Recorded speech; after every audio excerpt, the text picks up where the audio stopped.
परम पूज्य गुरुदेव, वंदनीय माता जी, सभी ऋषि सत्ताओं को प्रणाम करते हुए आइए आज की कक्षा का शुभारंभ करते हैं। ओम भूर्भुवः स्वः तत्सवितुर्वरेण्यं भर्गो देवस्य धीमहि धियो यो नः प्रचोदयात्। जी, सभी को प्रणाम। आदरणीय बाबूजी को प्रणाम। सभी साधकों को प्रणाम। अम, आशा है कि आवाज स्पष्ट आ रही है, क्योंकि अभी थोड़ा गांव के नेटवर्क में है तो थोड़ा सा दिक्कत हो सकती है, लेकिन जी, कहीं कोई व्यवधान व्यतिरेक हो तो आप कृपया बता दीजिएगा चैट के माध्यम से। तो इसमें आज का विषय जो हमारा है वो प्राण से संबंधित विषय है हमारा। पिछली बार हम लोगों ने उपनिषद विज्ञान की चर्चा की थी। आदरणीय भारती दीदी ने इस कक्षा को लिया था। और उससे पहले हम लोगों ने अन्नमय कोश के बारे में, अन्नमय कोश की चर्चा की थी और उसके विविध आयामों पे विविध उपाय उस पर हम लोगों ने चर्चा की। और उसमें वरिष्ठ साधकों ने अपने अनुभव भी उसमें प्रस्तुत किए।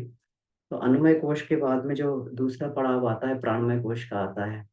तो आज की यहाँ कक्षा से हमारा प्राणमय कोश जो द्वितीय कोश है, तो इसका अनावरण की विधि, इसके उपाय और इसके फायदे, ये आज की कक्षा से इसमें प्रारंभ होते हैं। तो क्योंकि सारे कोश आपस में एक दूसरे से संबंधित हैं। अन्नमय कोश में जो व्यक्ति, इसमें क्योंकि संसार में हर एक चीज जो है एक शक्ति से बनी हुई है जिसको हम लोग प्राण ऊर्जा बोलते हैं। और यह प्राण ऊर्जा सीधी उस ब्रह्म के संकल्प से उत्सर्जित होती रहती है, जिसने इस संकल्प के द्वारा इस सृष्टि की रचना की। एको हम बहुश्याम। और यही स्फुरना, उसकी शक्ति ये प्राण ऊर्जा के रूप में विकसित होती है। और ऐसा नहीं कि एक बार सृष्टि बना के काम चल गया। ब्रह्म को निरंतर निरंतर इसके लिए क्रियाशील रहना पड़ता है। निरंतर इस ऊर्जा का जो भंडार है इसको भरना पड़ता है। और इसी ऊर्जा के भंडार से सारे के सारे जीव जंतु, सारे के सारे प्राणी इसमें से ऊर्जा लेते हैं। और ऊर्जा लेके और उसको जो है पूरा अपना काम चला के और फिर जो बचता है उसको बाकी छोड़ देते हैं। ये प्राण का ही कन्वर्जन है। प्राण से सृष्टि प्रारंभ होती है, प्राण में विलीन हो जाती है। हम लोग जब ग्रेजुएशन में पढ़ते थे तो वहां पर एक ये आता था कि एक ऐसे इंजन की, एक कार्नोट, एक वैज्ञानिक हुए हैं। कार्नोट ने एक ऐसे इंजन की इसमें परिकल्पना की। ये ऐसा इंजन है जो हमारे ऋषि मुनि लोग तो खैर इसको बना ही चुके थे और ऐसी पद्धति जानते भी थे कि जो बिना स्थूल ईंधन के चल सकें, संकल्प बल के सहारे, प्राण शक्ति के सहारे जो चल सकें। क्योंकि इस विश्व ब्रह्मांड में, पूरे के पूरे ब्रह्मांड में प्राण शक्ति विद्यमान है। तो और जब वही प्राण शक्ति जो कार्यान्वित होकर यांत्रिक ऊर्जा के रूप में बदलती है, मैकेनिकल ऊर्जा के रूप में बदलती है, तो वही जो मैकेनिकल ऊर्जा जो है मशीन को चलाती है। तो कार्नोट ने एक परिकल्पना की कि इस जो है जो ये संसार है, संसार से ही इस ऊर्जा को लिया जाए। संसार से ही ऊर्जा को लिया जाए, इसी में से ऊर्जा को लिया जाए और उसी में से ही उसका प्रोसेस करके, प्रोसेसिंग करके उसी में से ही उसको ताप के रूप में बदला जाए। और उस ताप का फिर प्रयोग करके उसको यांत्रिक ऊर्जा के रूप में, मैकेनिकल एनर्जी के रूप में बदला जाए। और बदलने के बाद में फिर जो है उसको फिर वहीं पर छोड़ दिया जाए। जो हमारे फ्रिज, रेफ्रिजरेटर है, पूरा रेफ्रिजरेशन सिस्टम हमारा पूरा का पूरा जो है, ये एसी का सिस्टम है, ये सब इसी सिद्धांत पे काम करते हैं।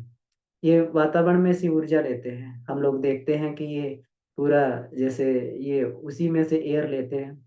अब उसको, एयर को जो है उसके माध्यम से जो इसमें ये रहती है, फ्रीऑन गैस रहती है या फिर जो अमोनिया इसमें ये रहती है, तो उसके माध्यम से उसको उसी को कूलिंग करते हैं, उसमें से हीट को निकाल देते हैं बाहर, हवा कूल हो जाती है। उसको पंप के माध्यम से उसके हीट को एक्सट्रैक्ट कर दिया जाता है और उसको बाहर छोड़ दिया जाता है। हीट को एक्सट्रैक्ट करके बाहर छोड़ दिया जाता है और उसकी जो है कूलिंग को रख लिया जाता है और कूलिंग से वो कूल होता है। तो हीट को बाहर छोड़ दिया जाता है वातावरण में दोबारा। यही कार्नोट की परिकल्पना थी कि इस विश्व में से ही ऊर्जा को ग्रहण किया जाए, उसको प्रोसेस किया जाए।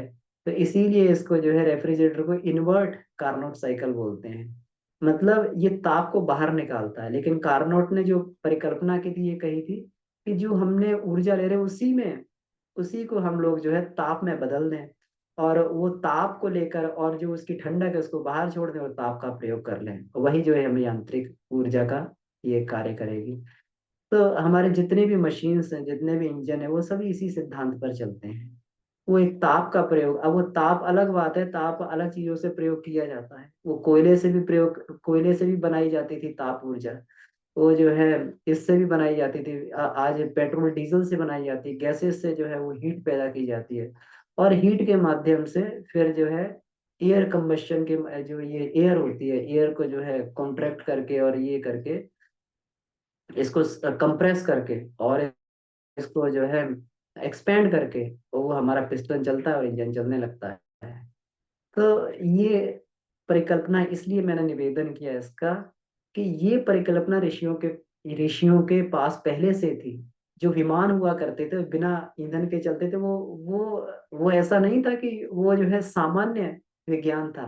जो जिस विज्ञान की आज लोग परिकल्पना कर रहे हैं कि ऐसा भी कुछ हो सकता था, उसको हमारे ऋषियों ने करके दिखा दिया। उसको ऋषियों ने वही वातावरण से प्राण ऊर्जा ली और उसी से संकल्प बल के माध्यम से उस प्राण ऊर्जा को इस तरीके से बनाया गया, वो विमान को। वो वातावरण से प्राण ऊर्जा लेते हैं, क्योंकि इस संसार में प्राण ऊर्जा लबालब भरी हुई, इस संसार में एक शक्ति लबालब भरी हुई है। और उसी में से हम लोग ग्रहण करते हैं। हम लोग कहते हैं कि हम भोजन के माध्यम से जीवित हैं, लेकिन ये हमारा एक भ्रम मात्र है। हम भोजन से जीवित नहीं है। भोजन तो केवल इस शरीर में केवल एक ईंधन का काम करता है, थोड़ा सा शरीर को गर्म कर देता है। गर्म कर देता है तो इसकी प्रोसेस चलने लगती है।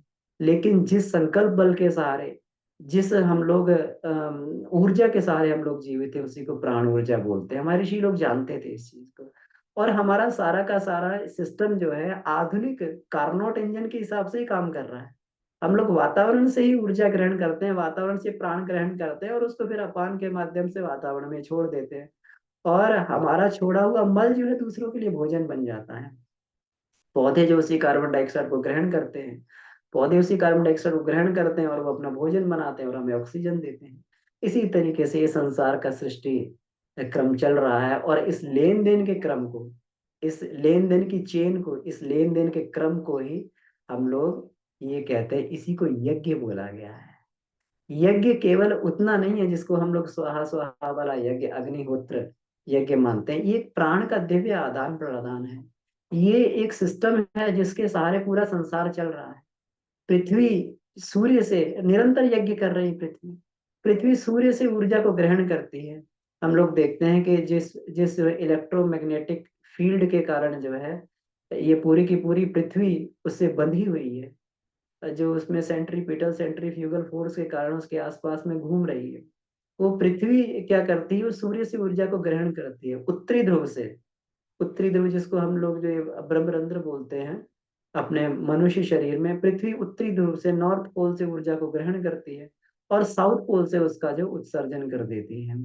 इसी तरीके से मनुष्य भी जो है अपने नॉर्थ पोल से ऊर्जा को ग्रहण करता है और साउथ पोल जो हमारे ये वाले अंग हैं जिसको हम ये हमारे जो काम ऊर्जा का क्षेत्र है वो हमारा साउथ पोल है। और ज्ञान ऊर्जा का क्षेत्र जो मस्तिष्क है वो हमारा नॉर्थ पोल है। तो वहीं से ऊर्जा लेते हैं, वहीं से छोड़ देते हैं। इसी ऊर्जा के माध्यम से हम लोग इस संसार में जीवित हैं। हम लोग जो है ये कहते हैं कि हम लोग ऑक्सीजन से जीवित हैं, हम लोग जो है भोजन से जीवित हैं, लेकिन ऐसी बात नहीं है। किसी व्यक्ति के प्राण निकल जाए तो उसको वेंटिलेटर पे रख के उसके अंदर ऑक्सीजन पहुंचाई भी आती है। आर्टिफिशियल रेस्पिरेटरी सिस्टम उसका चलता रहता है। उसका जो है ये काम करती रहती है, श्वसन प्रश्वसन काम करता रहता है, मशीन चलाती रहती है। लेकिन वो कुछ कह नहीं सकता, कुछ बोल नहीं सकता है। क्यों नहीं बोल सकता, क्यों नहीं कह सकता? क्योंकि सारी की सारी इंद्रियों के कार्य शक्ति का आधार प्राण ही है। प्राण से ही सब चीज संचालित हो रही है। तो हम लोग ये देखें, प्रश्नोपनिषद में एक बार ये आता है कि सारी इंद्रियां अपनी अपनी श्रेष्ठता को बताने लगे कि मैं श्रेष्ठ हूँ। आंख कहने लगी मैं श्रेष्ठ हूँ, जीवा कहने लगी मैं श्रेष्ठ हूँ, कान कहने लगे हम श्रेष्ठ हैं, हमारे बिना कोई काम ही नहीं हो सकता, हाथ पैर अपने हिसाब से। वहां पर प्राण ने कहा कि मेरे आधार के कारण ही आप सब जीवित हैं। प्राण वहां से निकलना चालू हुआ, प्राण निकलना चालू हुआ तो इंद्रियों की शक्ति भी नष्ट होती चलेगी, सारी इंद्रियां शिथिल पड़ गई। तो तो जो है, ये संसार जो है प्राण से चल रहा है। ये संसार पूरा का पूरा जिस जीवनी शक्ति से चल रहा है उसी को प्राण ऊर्जा बोला जाता है। तो प्राणमय कोश में प्राण के स्वरूप को समझना और उसका नियोजन करना आज की कक्षा का जो विषय है कि प्राणमय कोश का परिचय क्या है, प्राण क्या है, और उसके बाद में उसका फिर बाद में इसका जो है नियोजन कहाँ पे होता है, प्राण का नियोजन कहाँ पे होता है, साधक को ये कहाँ पर प्राण का नियोजन करना चाहिए, इसका जो है विनियोग कहाँ पे होना चाहिए, प्रैक्टिकल एप्लीकेशन कहाँ पे होने चाहिए, ये हमारा विषय है। तो हम लोग ये देखते हैं युग ऋषि ने जितना प्राण के बारे में लिखा है उतना शायद किसी ने नहीं लिखा है। क्यों? क्योंकि प्राण के उपासक थे वो। गायत्री उपासना क्या प्राण की उपासना है? प्राण, क्योंकि प्राण ही सृष्टि का आधार है। प्राण से ही सारी चीजें हो रही है, प्राण से ही सब कुछ बना हुआ है, प्राण के कारण ही चल रहा है सब कुछ। तो जब ये सब कुछ इतना सृष्टि के मूल में प्राण सत्ता विद्यमान है, तो इसीलिए कहते हैं कि जो व्यक्ति गायत्री का ज्ञाता हो जाता है, गायत्री को जान लेता है, वो गायत्री के समान हो जाता है। जानत तुमई हो जाए, पारस परसी कुधात सोहाई। मतलब जानत तुमई हो जाए, मतलब जो गायत्री को जान लेता है, जो प्राण को जान लेता है, प्राण की विद्या को जान लेता है, वो फिर गायत्री ही बन जाता है। गुरुदेव को हम लोग जो है कई बार सुनते भी हैं कि वो गायत्री रूप हो गए थे। क्यों? क्योंकि प्राण की इतनी विद्या को जान लिया था, इतनी गहन तरीके से उन्होंने प्राण पर अनुसंधान किया। एक एक कण, एक एक कण, एक एक क्षण पर उन्होंने अनुसंधान किया। इसी वजह से वो इतने बड़े प्राणवेत्ता बने, इतने बड़े वेद मूर्ति बने। हम लोग तो वेद पढ़ने वाली बात पर भी जो है हमें समझ भी नहीं आता, वो तो वेद मूर्ति बन गए, चलते फिरते वेद बन गए। प्रश्नोपनिषद में एक चीज और आती है, ये प्राण क्या है? प्राण ही ऋषि है, प्राण ही ऋषि है। प्राण व्रात्य होने के कारण, प्राण व्रात्य होने पर भी ऋषि है। व्रात्य का मतलब होता है च्युत हो जाना। मतलब ये भले ही प्राण गिरता लेकिन फिर भी ऋषि है, इसका मौलिक गुण ऋषि है।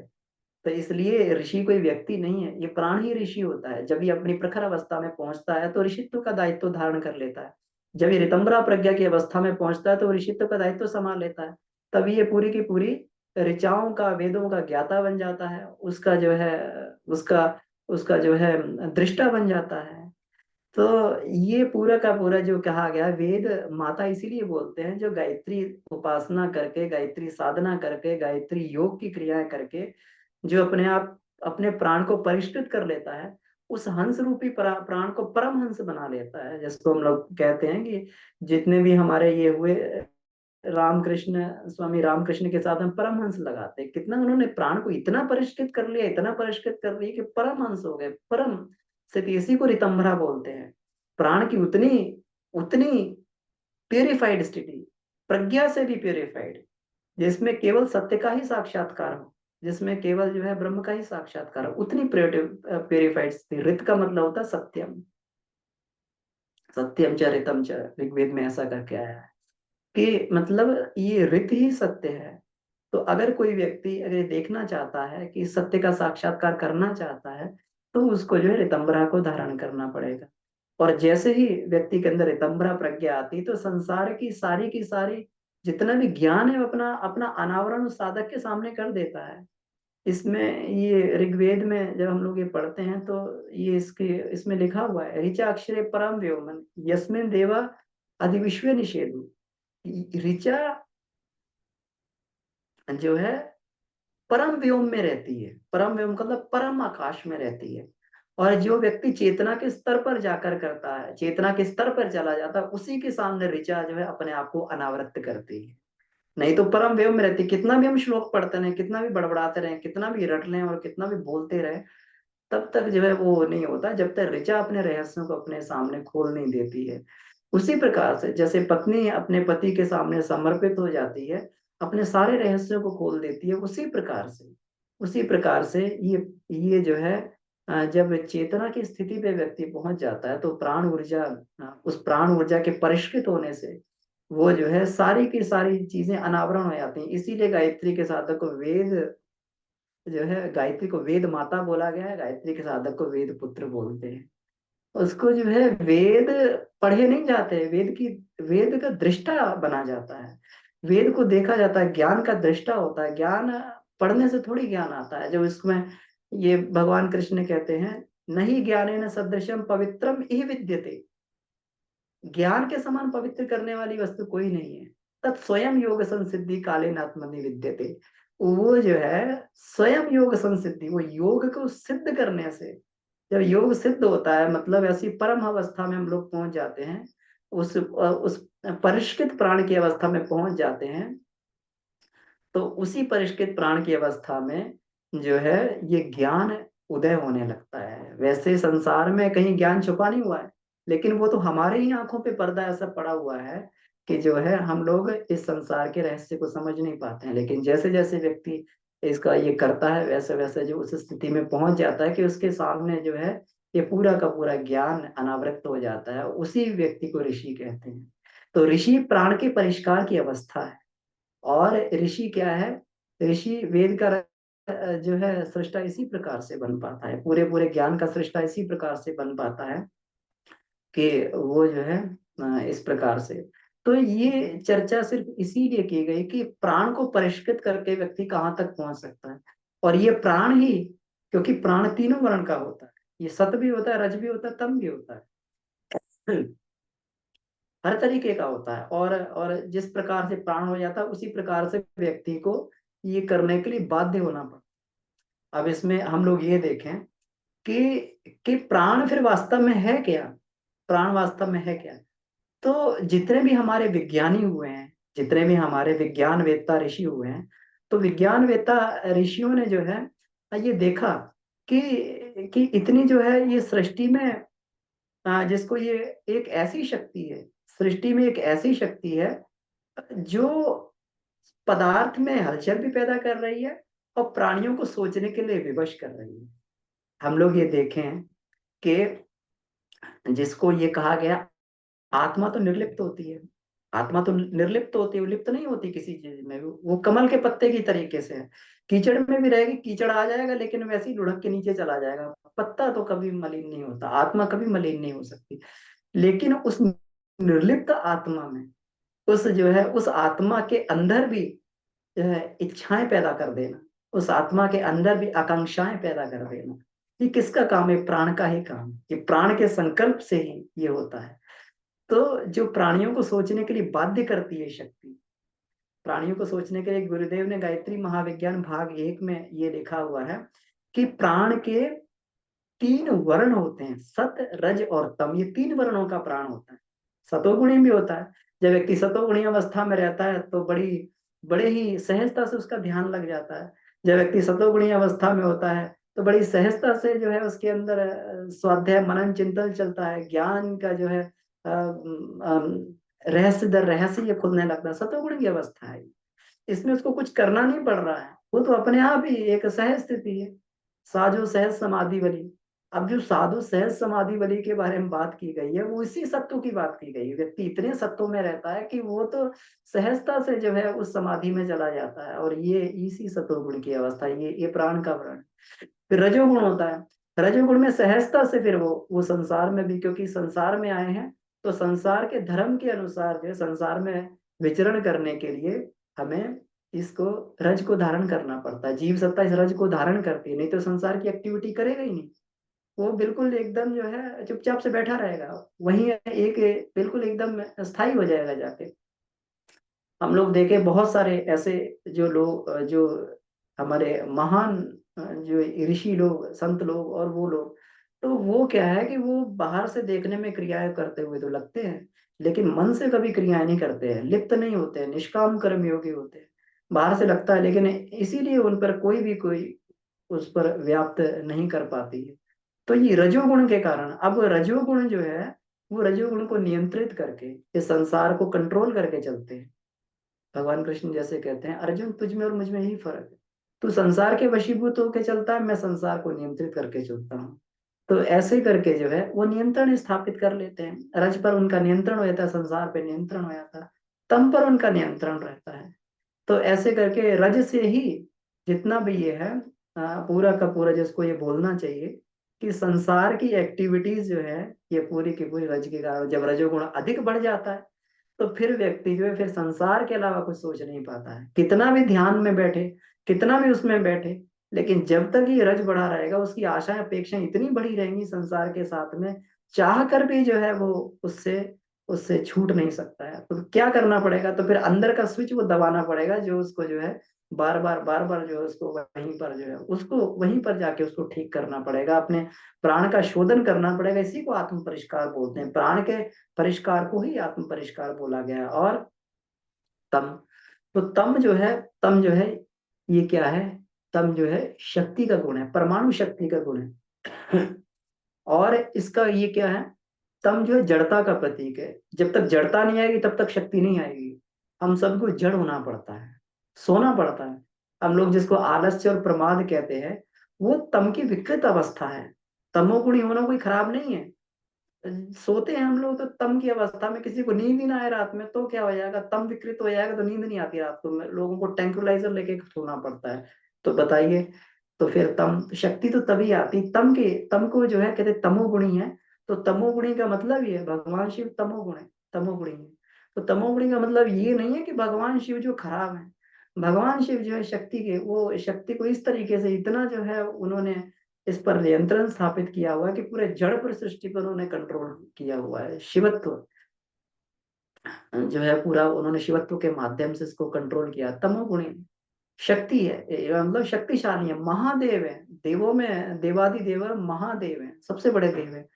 तो तम का मतलब है, तम की विकृत अवस्था ही आलस्य प्रमाद बनती है। लेकिन अगर तम का भी, योगी को भी 4-5 घंटे सोना पड़ता है, उसको भी उसमें जड़त्व को करना पड़ता है, जड़ बन के ही यह है ये करना पड़ता है। जब पहलवान भी कुश्ती लड़ने जाता है तो थोड़ी देर के लिए वो शिथिल हो जाता है, जड़ हो जाता है, क्योंकि जैसे जड़ होता है वैसे ही शक्ति की आपूर्ति चालू हो जाती है। तो ये प्राण के तीन वर्ण हुए, सत रजत तम तीनों वर्ण हुए, इनकी साम्यावस्था ही जो है योगी बना। किसी का भी किसी भी वर्ण का अगर गड़बड़ हो जाएगा कहीं पर भी, तो व्यक्ति जो है अपने उससे अपनी मूल प्रकृति से भटक जाएगा। तो इसलिए गड़बड़ी नहीं, साम्यावस्था को, प्राण की साम्यावस्था को ही योग अवस्था कहा जाता है। और इसी को महर्षि कपिल ने इसको बोला है कि कितना भी ज्ञान हो जाए, लेकिन जब जब तक ये साम्यावस्था नहीं प्राप्त होगी तब तक कुछ नहीं होगा। तब तक गुणों की साम्यावस्था प्राप्त नहीं होगी तब तक कुछ नहीं होने वाला, कितना भी हम पढ़ लें, कितना भी कुछ कर लें। और ये तो ये हुआ।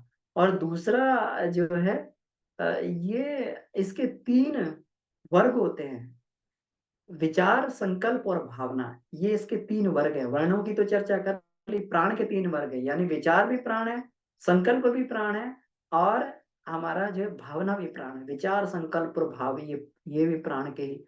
तो जो चेतन में जो प्राणियों को सोचने के लिए विवश करता है, इसका मतलब चेतन की जीवनी शक्ति भी प्राण है। आत्मा तो पूर्ण चैतन्य है, लेकिन फिर भी आत्मा कुछ नहीं करती है। आत्मा कुछ नहीं करती, प्राण जो है चेतना के रूप में, जीवनी शक्ति के रूप में जो है आत्मा को बाध्य करता है जन्म लेने के लिए, उसको कार्य करने के लिए बाध्य करता है। तो यही जो है, इसी को कहते हैं कि जो निचेष्ट में भी सचेष्टता पैदा कर देता है, ये मूल प्रेरक शक्ति है। जिसके अंदर चेष्टा नहीं है, जो सोचता नहीं है, विचारता नहीं है, कुछ नहीं करता, उसके अंदर भी चेष्टा पैदा कर देता है। और जो निस्तब्ध है, जो निस्तब्ध दिखाई देता है, जैसे पदार्थ जड़ दिखाई देता है, लेकिन उनके अंदर परमाणुओं को घुमाने की जो शक्ति देता है, उनको लगातार एक ही साइकिल में घूमते रहने की जो शक्ति देता है, वो परमाणु शक्ति ही प्राण है। वही मौलिक प्राण ऊर्जा है संसार की। ये मौलिक ऊर्जा है जो पदार्थ को भी गतिमान बनाए हुए है, पदार्थ के भीतर भी क्रियाओं को गतिमान बनाए हुए है, और मनुष्य के भीतर भी, चेतन कहे जाने वाले जीवों के भीतर भी सोचने समझने की एक क्षमता को विकसित किए हुए इसी को जो है ये प्राण कहा जाता है। तो इन जड़ और चेतन के जो इनकी समन्वित शक्ति है, जो समन्वित क्षमता है, तो हम प्राण क्या हुआ, जड़ और चेतन की समन्वित क्षमता जो चेतन में भी काम कर रही है, उसके अंदर उमंग उत्साह उल्लास पैदा कर रही है और इच्छाएं भावनाएं पैदा कर रही है, और जड़ के अंदर जो है ये ये कर रही है। तो इस तरीके से दोनों के बीच की दोनों में जो समन्वित शक्ति है उसी को प्राण कहते हैं। और ये जो प्राण, यही प्राण हमारे शरीर में ये अलग अलग तरीके से काम करता है, पूरे ब्रह्मांड में तो काम करता ही है, लेकिन इसको जो है वैज्ञानिक लोग इसी को इलेक्ट्रिकल चार्ज बोलते हैं। इसी प्राण ऊर्जा को ही जो है ये ईथरिक बॉडी बोला जाता है। ईथरिक बॉडी इसको बोला जाता है। ईथर पूरे आकाश में, पूरे में ईथर व्याप्त है, जिसके कारण सारी के सारे हमारे सिग्नल्स जो है ये ट्रेवल करते हैं ईथर में। तो पूरा का पूरा ये आकाश, ये प्राण अगर ऊर्जा ना हो, अगर ईथर ना हो, तो कहीं पर भी कहीं किसी की कोई गति नहीं हो सकती, समय भी रुक जाएगा। समय भी प्राण के कारण ही है। प्राण ही, और जो प्राण पे नियंत्रित कर लेता है वो समय पे नियंत्रित कर लेता है। इसमें गुरुदेव कहते हैं कि लंबाई चौड़ाई ऊंचाई जो होती है, दिक, जिसको दिक और काल बोलते हैं, टाइम और स्पेस बोलते हैं। तो स्पेस, स्पेस जो है, स्पेस लंबाई, स्पेस का अस्तित्व लंबाई चौड़ाई ऊंचाई के कारण है। स्पेस जो है, दिक है, लंबाई चौड़ाई ऊंचाई के कारण ही स्पेस का अस्तित्व है। हाँ, ये इसके संपृक्त बोला है गुरुदेव ने। और और समय जो है वो प्राण के संपृक्त है, समय का अस्तित्व प्राण से ही है। क्योंकि ये जो चेतना ये चल रही है गति के हिसाब से, ये पूरा का पूरा संसार चल रहा है, ये प्राण से गतिशील है। और जो प्राण पे नियंत्रित कर लेता है वो समय पे नियंत्रित कर लेता है। इसीलिए हम गुरुदेव को महाकाल भी बोलते हैं। क्यों बोलते हैं? काल का मतलब होता है समय, और जो काल को नियंत्रित कर ले और अपने हिसाब से चला दे उसको महाकाल बोलते हैं। तो ये तो पक्की मान के चलना चाहिए। अगर हम समय पे कमांड करना चाहते हैं, समय के साथ चलना चाहते हैं, समय से आगे चलना चाहते हैं, गुरुदेव समय से आगे चलते थे। क्यों? क्योंकि अपने प्राण ऊर्जा को उन्होंने इतना नियंत्रित कर लिया था, इतना परिष्कृत कर लिया था कि समय को बांध लिया था गुरुदेव ने। और समय को बांधने के बाद में अपनी इच्छा से शरीर को छोड़ा। अपना जो है क्या, किसी को इतना वो नहीं मिलता, बहुत कम लोग होते हैं, जैसे हम लोग भीष्म पितामह को इच्छा मृत्यु का ये वरदान प्राप्त था। तो जो लोग प्राण को, वो भी प्राण के उपासक थे, ब्रह्मचर्य का पालन करके उन्हें प्राण को इस स्थिति में पहुंचा लिया था कि समय को बांध लिया उन्होंने। इसी प्रकार से जो है ये प्राण के कारण ही ये समय है, प्राण के कारण ही समय। और जो चेतना के स्तर पर जो जीव सत्ताएं जितने भी हमारी, इसको ये दिव्य सत्ताएं बोलते हैं। दिव्य का मतलब दिव्य हो गया, दिव्य का मतलब प्रकाश हो गया। तो ये सारे के सारे हमारे जो दिव्य शक्तियां होती हैं ये सब प्राण स्वरूप होती हैं, ये सब चेतना स्वरूप होती हैं, ये सब प्रकाश स्वरूप होती हैं। इसीलिए ये काल अजय होती हैं, काल जय बोलते हैं ना, ये अमर होती हैं। क्यों? क्योंकि इसकी प्राण की गति और इसकी इससे भी होती है, इससे भी अधिक होती है। वैसे तो साइंस कहती है कि समय की गति और लाइट की गति बिल्कुल बराबर चलती है। जब जब कोई वस्तु जो है इसकी स्पीड पर आ जाती है, लाइट की स्पीड पर, प्रकाश के वेग पर आ जाती है, तो उसके लिए समय स्थिर हो जाता है, कालजयी हो जाती है, समय जीरो हो जाता है। तो आधुनिक साइंस तो ये कहती है कि ये, तो देव शक्तियां जो पूरी की पूरी जो है ये सब कालजयी होती हैं, सब पूरा का पूरा। तो ये पूरा का पूरा जो है समग्रता के रूप में प्राण ही विद्यमान है। अब हम लोग ये देखें, अपने शरीर में इसकी उपस्थिति को देखने का प्रयास करें। तो शरीर में जैसे हम लोग ये देख के चलते हैं कि हमारा एक एक बॉडी सेल, इसको देखें, बॉडी सेल की सूक्ष्मतम इकाई जिसको हम लोग बोलते हैं, सबसे सबसे जो है छोटा जो पार्ट है, जो हम लोग सेल बोलते हैं। अब सेल में अगर देखा जाए, हम लोग कहते हैं ना अणोरणीयम और महतो महियान, ये महान से महान है। जो ग्रहों नक्षत्रों और विश्व ब्रह्मांड में कितनी हजारों लाखों जो हमारी मिल्की वे, हम हजारों लाखों आकाश गंगा हैं, उनको नियंत्रित करने वाला इतना बड़ा और इतना छोटा है कि बिल्कुल एकदम जो है, जिसको इतना छोटे स्तर पर ये कार्यान्वित है कि इसकी कल्पना करके भी जो है जितना साइंस इसकी, विज्ञान इसकी कल्पना कर पाया है, कल्पनातीत लगता है। हम लोग ये देखें कि जैसे ये होता है, सेल होता है, सेल कितनी छोटी इकाई है, 72,000 अरब सेल जो है इसमें, गुरुदेव ने इसमें ये हमारा ये बताया, 72,000 सेल है। बिलियंस ऑफ सेल जो है, ये हमारा साइंस बताता है, बिलियंस ऑफ सेल मनुष्य के शरीर में होते हैं।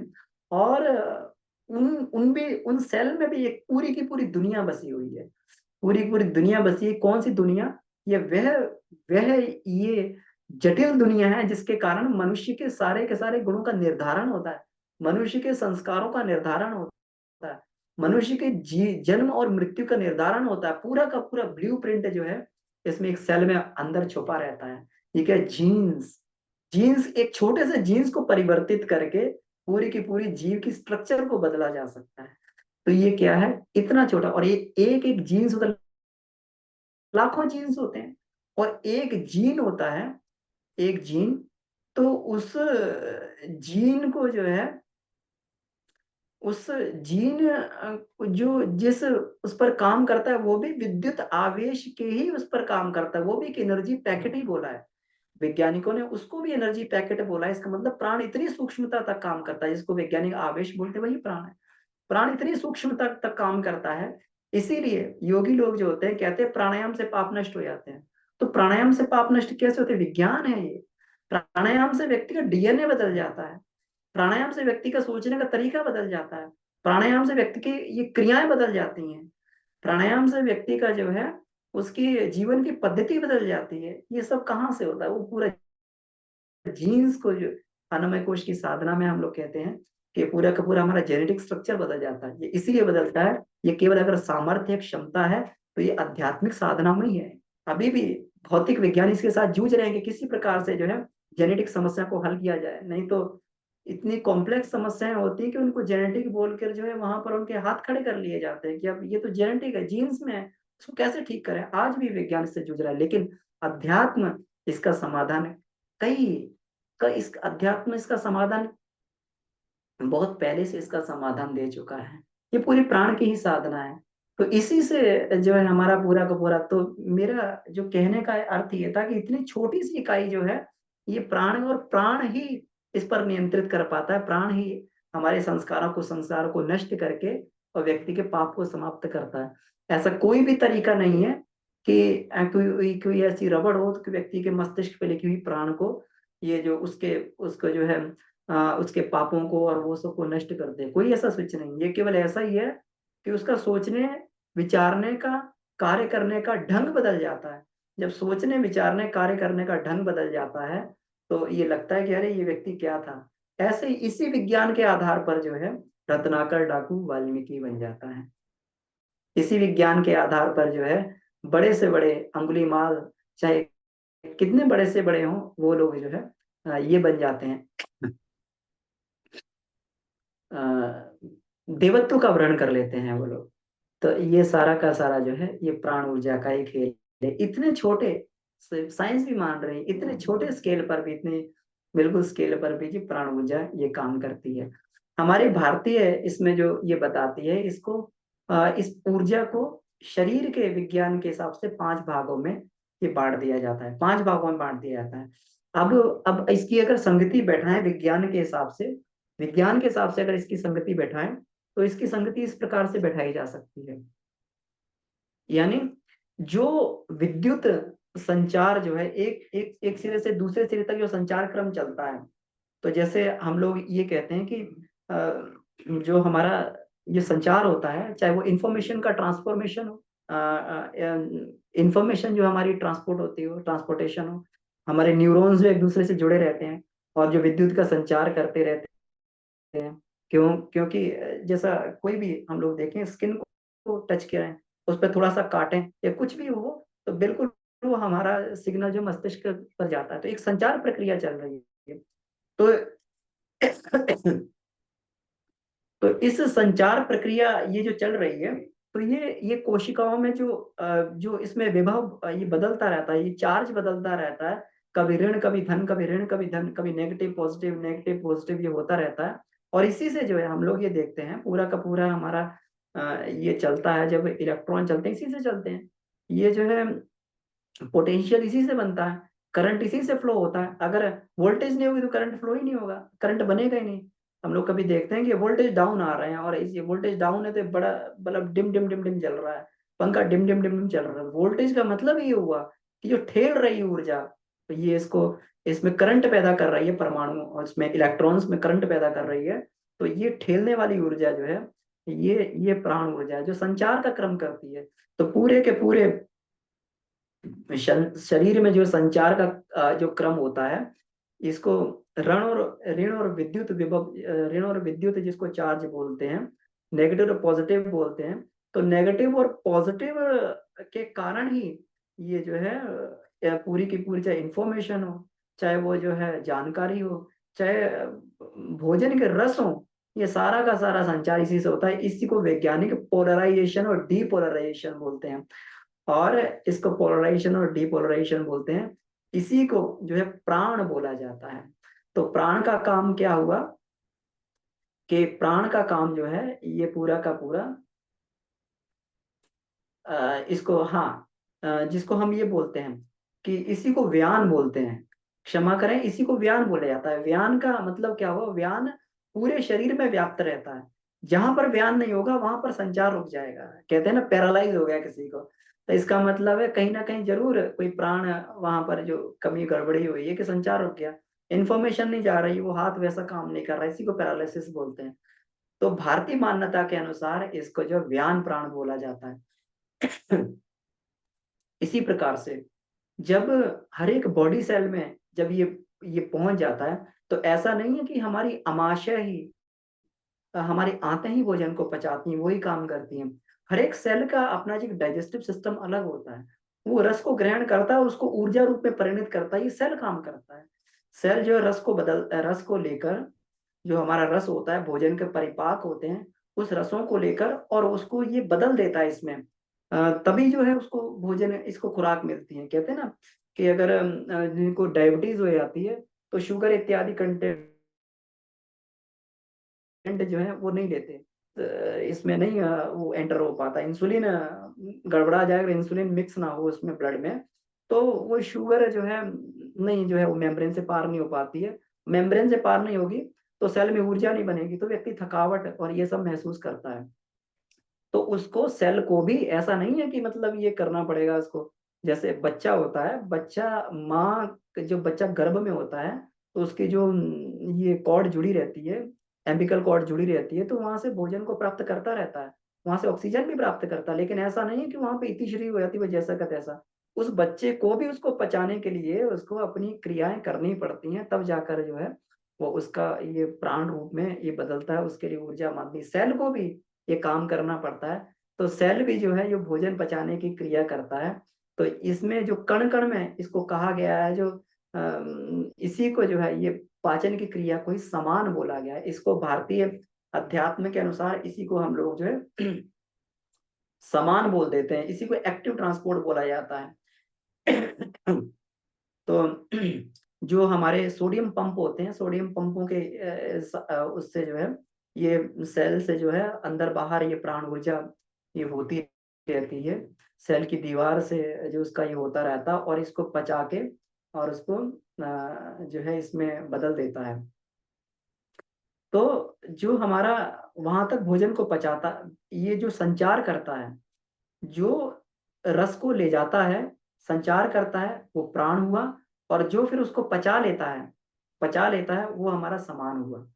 जिस प्रकार से हम लोग हृदय में प्राण का अवस्थित माना जाता है, तो हृदय क्या करता है, ऑक्सीजन को लेके और पूरे शरीर में बांटने का काम करता है। यही प्राण का काम। तो प्राण क्या करता है, प्राण जो है इसको ट्रांसपोर्ट, लोकल ट्रांसपोर्ट का काम करता है, इसको लेके और वहां तक जाता है। और समान प्राण जो है उसको पचा देता है। अब जो पचा लिया गया है सेल में से, उसके अवशिष्ट को भी बाहर निकालना है। सेल डेड हो जाते हैं, उसको भी बाहर निकालना, बाहर फेंकना है। ये काम जो है ये अपान प्राण का काम होता है। ये वेस्टेज को बाहर फेंकता रहता है, ये अपान प्राण का काम है। और इसको जो है जैसे हम लोग ये देखें कि सेल में जो है अंकुंचन प्रकुंचन की क्रिया चलती रहती है। कभी सेल ठोस हो जाता है, कड़ा हो जाता है, तो कभी जो है ये ढीला हो जाता है। तो ये कड़ा रखने का काम जो है, जब हड्डियां भी जो है ये सेल से बनी हुई हैं, तो ये हड्डियां कड़ी रहती हैं और मांसपेशियां ढीली रहती हैं। तो जो ये ढीला और ये उसको ये करता है, स्टिफ बनाता है और उसको नरम बनाता है ये सेल्स को। तो ये जो है हमारा उदान प्राण है, हमारा होता है। तो उदान प्राण जो ये काम करता है, इसका मतलब उदान प्राण जो है शरीर को स्ट्रेट खड़ा रखने में जो है ये काम करता है। अब जब हम लोग बीमार पड़ जाते हैं, प्राण ऊर्जा कम पड़ जाती है, तो व्यक्ति सीधा खड़ा भी नहीं हो पाता। उसका जो है गिरने लगता है, उसके पैर कांपने लगते हैं, बार बार जो खड़े होके जो है उसको चक्कर आते हैं, गिरने लगता है। तो शरीर को सीधा रखना, स्ट्रेट रखना, हर एक सेल को वो जो है योग्यता प्रदान करना, सीधे रहने की, अकड़े रहने की योग्यता प्रदान करना, ये उदान प्राण का काम होता है। तो ऐसे ही वैज्ञानिक अगर हम इसमें जो ये देखें तो वैज्ञानिक भाषा में इसी को जो है इलेक्ट्रिकल स्टिमुलाइजेशन इसको जो कहा जाता है, ये सेल को जो है ये करके रखते हैं। तो विज्ञान भी अपने अपनी भाषा में इन सब चीजों को समझने लगा है। वो अपने अपने स्तर पर इस सब चीजों को समझने का प्रयास करने लगा है। तो इसका मतलब क्या हुआ कि अब अगर एक शब्द में देखा जाए कि चेतना क्या है, तो इसी को कह सकते हैं कि चेतन की जीवनी शक्ति क्या है। तो चेतन की जीवनी शक्ति वही संकल्प शक्ति, जिस संकल्प बल के आधार पर सारी की सारी क्रियाएं चल रही हैं, सारी की सारी इसमें प्रोसेस चल रहा, संकल्प के आधार पर ही ये सारा का सारा प्रोसेस ये चलता रहता है। इसीलिए कहते हैं कि प्राणायाम में संकल्प करें, और संकल्प से ही हम लोग शरीर की क्रियाओं को भी नियंत्रित कर लेते हैं। योगी लोग संकल्प करके ही ये कर लेते हैं, अपनी अपनी सांस को भी बंद कर लेते हैं संकल्प के माध्यम से, और फिर जो है प्राण को जो है उसके माध्यम से केंद्रों के माध्यम से प्राण ऊर्जा को खींचते रहते हैं। तो तो जो है इसको ये देखा जाए, तो इसमें ये एक बार इसको ये थोड़ा सा स्लाइड शेयर करने के करने कर देते हैं, तो इसमें थोड़ा सा और ये क्लियर हो जाएगा कि किस प्रकार से जो है ये हमारे इसमें प्राण जो है किस प्रकार से ये काम करता है, ये प्राण का इसमें ये क्या इसका स्ट्रक्चर क्या है। तो इसको मैं ये स्लाइड इसमें ये खोलता हूँ, ये, और इसको थोड़ा सा देख लेते हैं। तो इसको यहाँ पर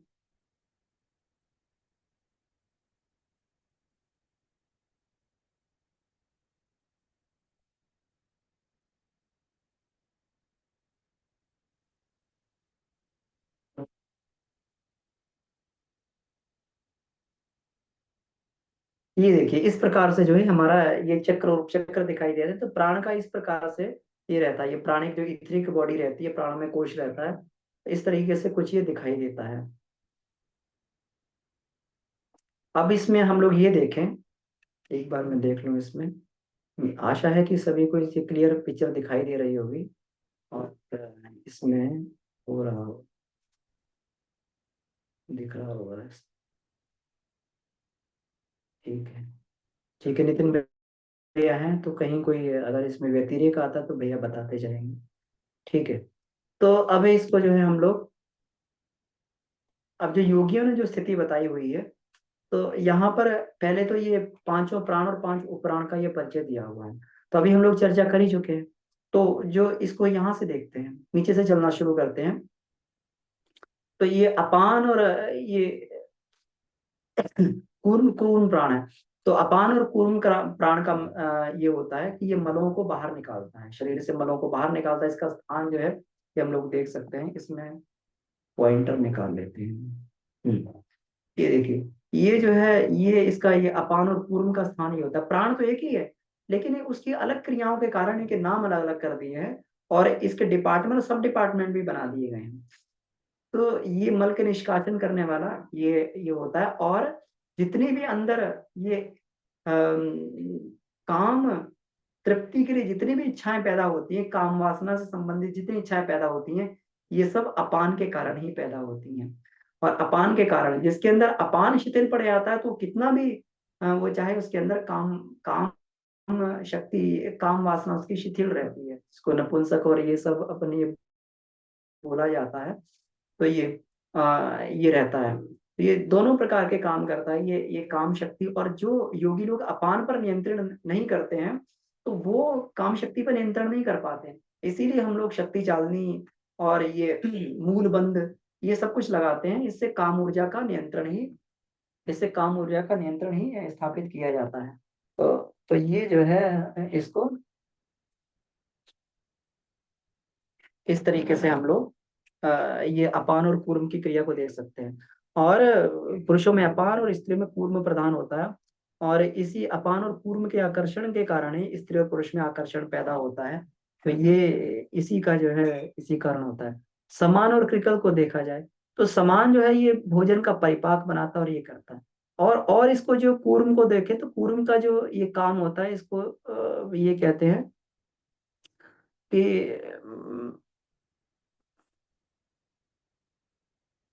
जो हमारा अ, जो पलक जो गिरती है, जो हमारी हम लोग जो ये पलकें हमारी जो है उठती और गिरती हैं, तो ये उठना, नेत्र का बंद होना, ये कूर्म प्राण के कारण होता है।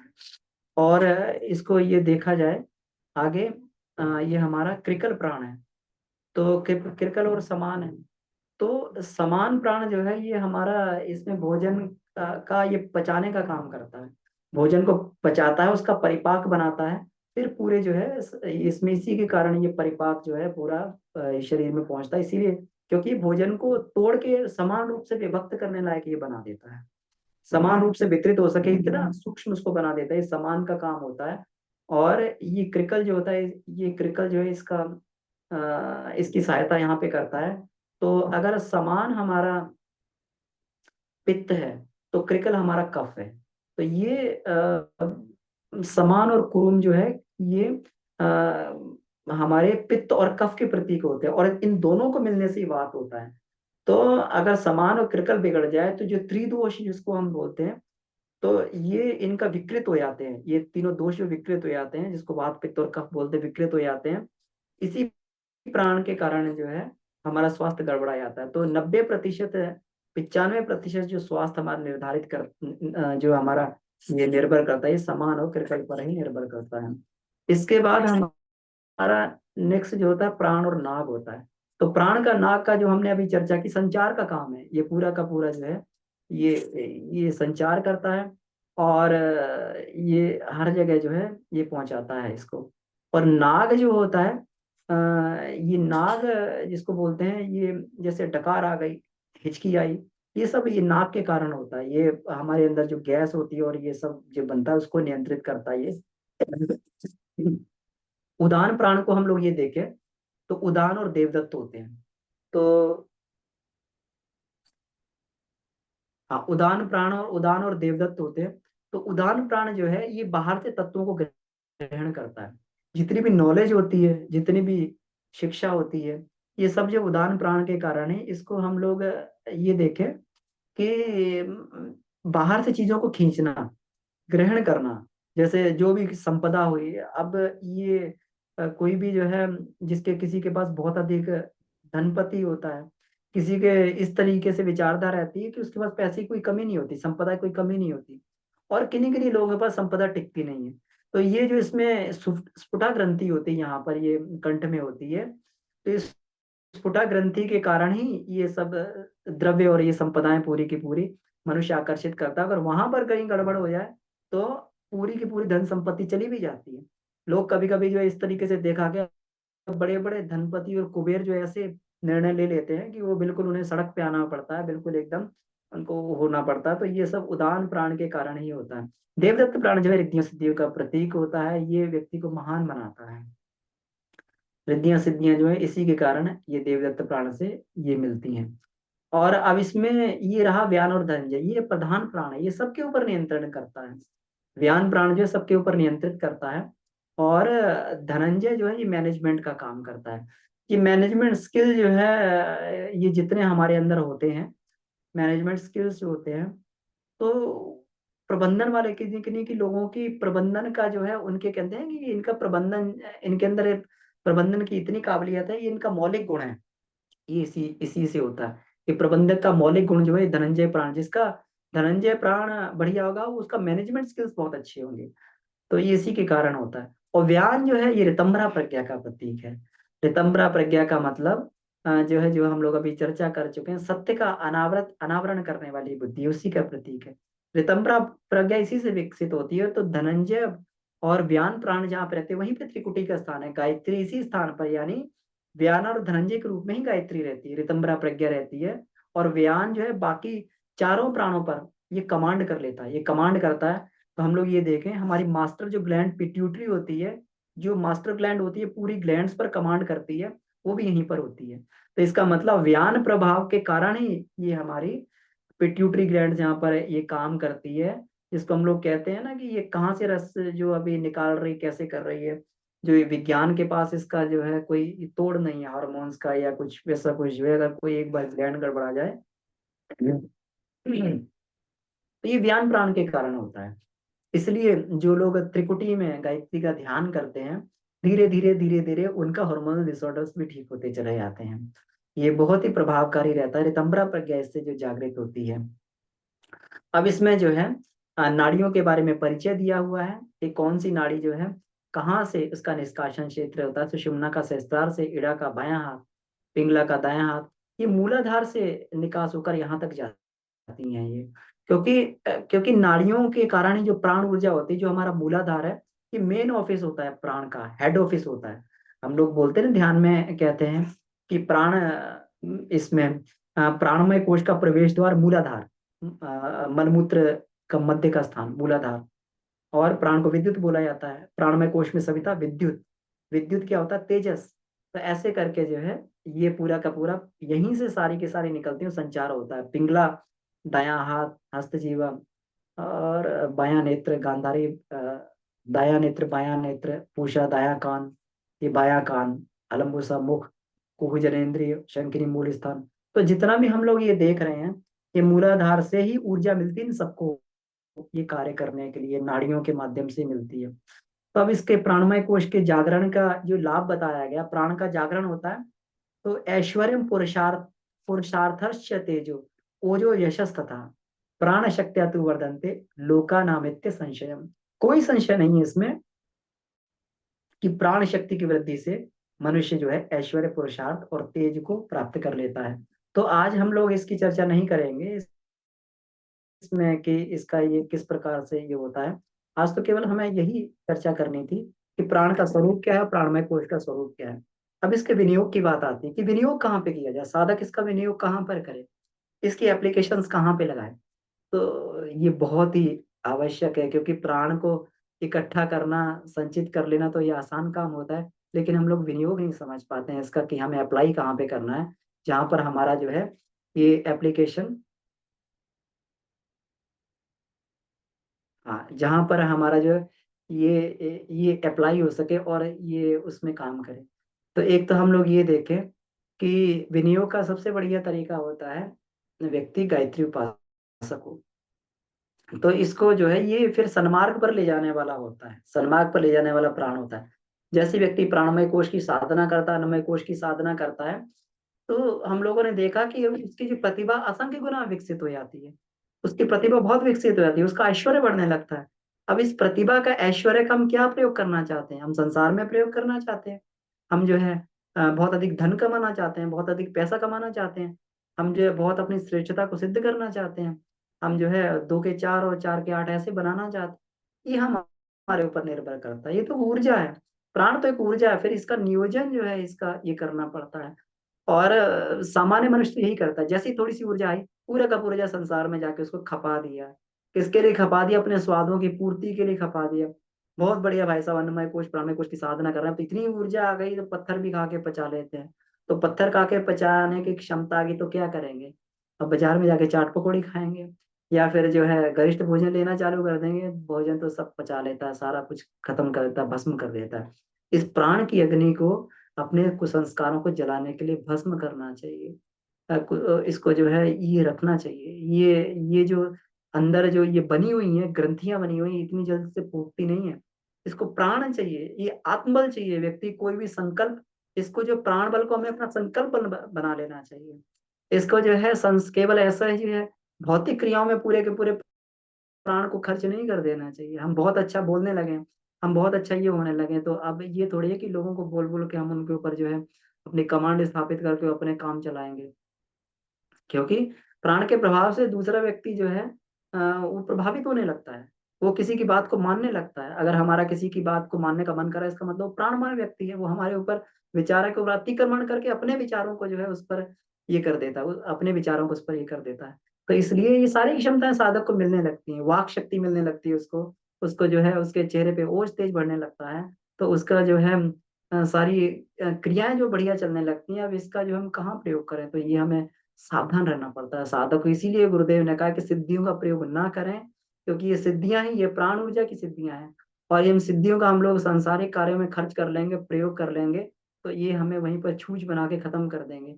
जिसको क्षुरस्य धारा बोला है, क्षुरस्य धारा निशिता दुरत्या दुर्गम पथैति कवियो वदंती, जिसको क्षुरस्य धारा बोला है, जो छुरे की धार पर चलने के बराबर है, उस अध्यात्म पथ पर चलने का एकमात्र साथी वो प्राण है। जो कुसंस्कारों से लड़ने में, जो प्रायश्चित में, जो निष्कासन में हमारी सहायता करेगा, प्राण ऊर्जा है, वही हमारे साथ में खड़ा रहेगा। जो आंतरिकों से बाहरी जो हमारे शत्रु हैं, उनके आक्रमण से हमारे सामने ढाल बनकर खड़ा खड़ा रहेगा, वो प्राण ऊर्जा है। जब साधक अपने कुसंस्कारों को गलाता है, जब उसके कुसंस्कार गलते हैं, जब उसके ऊपर तमाम आपदाएं आ जाती हैं, उसके ऊपर जो संसार है, उसको जो है शारीरिक आदि व्याधियां पैदा हो जाती हैं, उसको जो है मानसिक जो है उसको तमाम जो है उसके अंदर ये विक्षेप आने लगते हैं। इस सब में ये आते हैं, हर साधक के साथ में आते हैं। क्यों? क्योंकि ये जितना संचित हमारा प्रारब्ध ऐसे नष्ट नहीं हो जाएगा, इसको खत्म करना पड़ता, सबको करना पड़ा। आदि गुरु शंकराचार्य को करना पड़ा, स्वामी रामकृष्ण परमहंस को करना पड़ा, भगवान राम को करना पड़ा, कृष्ण को करना पड़ा। सबको काटना, किसको नहीं काटना पड़ा? प्रारब्ध सबको काटना पड़ता है। लेकिन साधक जो है, प्राण जो साधक होता है, वो इसको हंसते हंसते पार कर जाता है। क्यों कर जाता है? क्योंकि उसके पास पर्याप्त आत्मबल होता है, उसके पर्याप्त प्राण ऊर्जा होती है। ये प्राण ऊर्जा जो है साधक के लिए एक कवच बनकर, दिव्य कवच बनकर उसके आसपास मंडराती रहती है, कि कोई भी उसमें शक्ति आकर, उसमें नकारात्मक शक्ति आकर, जैसे ही नेगेटिव विचार आते हैं, तुरंत जो है वहीं का वहीं वो प्राण का ओरा जो होता है उसे काट के खत्म कर देता है। व्यक्ति के मस्तिष्क तक नहीं पहुंचते। व्यक्ति कितना भी जो है खराब वातावरण में चला जाए, उसका मानसिक रूप से कभी जो है वो उसको जो है दूषित नहीं होगा। क्यों? क्योंकि वो जो है वो सारे के सारे अपना साधक इतना ओरा इतना मजबूत कर लिया है। तो जो है उसको कोई भी संसार की चीज प्रभावित नहीं करती, ये प्राण से ही होता है। और ये जो है, जो कड़े से कड़े परीक्षाएं ली जाती हैं, कड़ी से कठिन परिस्थितियां साधक के समय समक्ष प्रस्तुत होती हैं, ये प्राण ही जो है एक सहायक बन के ये उसकी करता है। बड़ी से बड़ी बीमारियों को लड़ने के लिए दवा नहीं काम करेगी, अंदर की प्राण ऊर्जा ही काम करेगी। बड़े से बड़े कुसंसार को ध्वस्त करने के लिए कोई हमारा और कुछ काम नहीं करे, प्राण ही हमारा साथी बनकर ये जो है हमेशा ये साथ में खड़ा रहेगा। इसी के बलबूते पर हम लोग आगे के कोशों में मन से लड़ने की जब आवश्यकता पड़ेगी, तो प्राण को ही आत्मा का अस्त्र बोला गया है। हम लोग कहते हैं कि शरीर मेरा वाहन है, प्राण मेरा अस्त्र है। इस अस्त्र की, इस युद्ध के लिए आवश्यकता पड़ती है, संसार में युद्ध जीतने के लिए आवश्यकता पड़ती है, वो केवल और केवल प्राण ऊर्जा ही है। जिसका ये अस्त्र जितना ही तीव्र रहेगा, उतना ही आसानी से वो जो है इनको आदि व्याधियों को, इन परेशानियों को काटता हुआ चला जाएगा। और जिसका ये अस्त्र जितना मोटा रहेगा, उस पर उतनी ही शत्रु जो है उस पर उसका जो है उस पर आक्रमण करते रहेंगे, और जो है वो हमेशा जो है उसमें परेशानियों से घिरा रहेगा। तो इसलिए साधक को आवश्यक होता है ये सिद्धियां बड़ी पहले प्रारंभिक क्रम में ही साधक को मिल जाती हैं। अन्नमय कोश प्राणमय कोश में निरोगता की और ये सारी सिद्धियां मिल जाती हैं। तो ये होता है, लेकिन कभी भी साधक को घबराना नहीं चाहिए। ये पंचकोशीय साधना जो है, जैसे हम आत्मा का साक्षात्कार करने जा रहे हैं, तो इसमें शरीर को कोई बहुत बड़ा मूल्य नहीं होता है।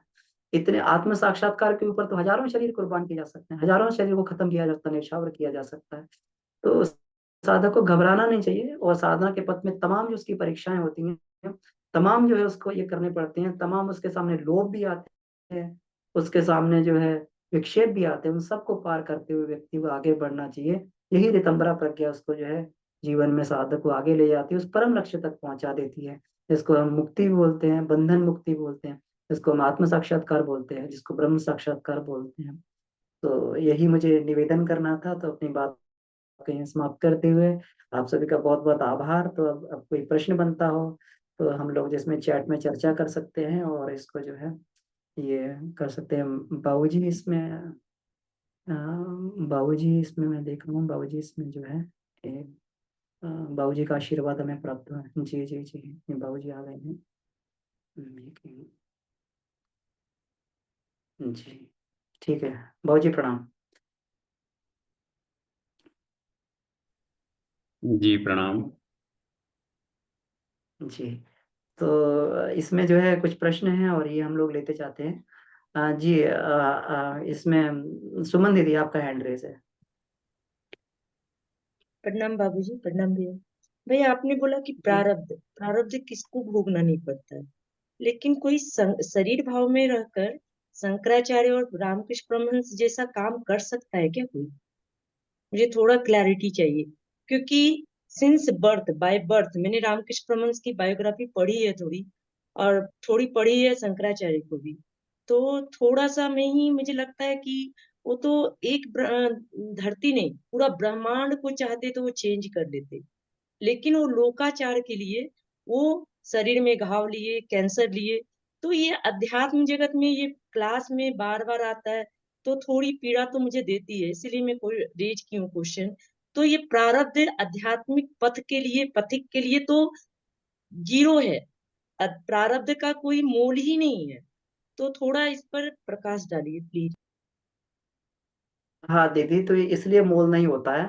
प्रारब्ध जो है आत्मा का कुछ नहीं बिगाड़ता है, आत्मा की तो सफाई करता है प्रारब्ध, है ना? तो जो व्यक्ति आत्म भाव में स्थित है उसके लिए तो बड़े मजे की बात है। उसके लिए कैंसर भी होना मजे की बात है ना?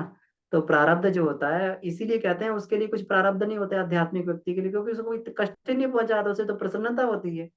और उसको बीमारी हो गई या कोई हल्का हो रहा है या कोई उसको जो है लॉस हो गया, वो तो प्रसन्न होता है।